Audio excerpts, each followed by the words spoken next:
Dok po nalogu Federalnog ministarstva za boračka pitanja traje kontrola koja obuhvata provjeru izdatih uvjerenja o načinu i okolnostima ranjavanja te provjera tjelesnog stepena oštećenja, Mirko Maleš iz Viteza već 2,5 godine vodi svoju životnu bitku. Naime, Maleš je bio 100% invalid prve grupe, nakon čega je invalid 80% četvrte grupe.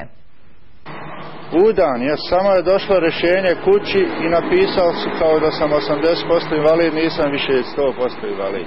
Mirko Maleš iz Viteza nakon ranjavanja 1993. godine ostaje vezan za invalidska kolica te je proglašen 100% invalidom prve grupe. To rješenje ukidaju mu 2008. godine, iako mu je stanje nepromijenjeno, dobija rješenje po kojem je invalid 80% četvrte grupe.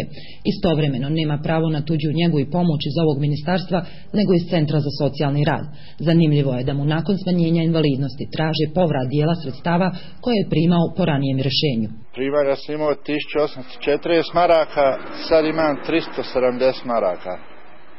Od tih 370 maraka federalno ministarstvo odbijam 50 i nešto maraka, kao ja njima dođem 5370.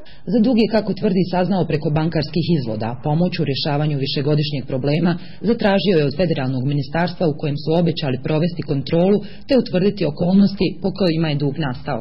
Za mjesec dana ne riješim nešto, idem u Sarajevo, dole ispred ministarstva, napravit ću transparente i štrajkovat ću glađu.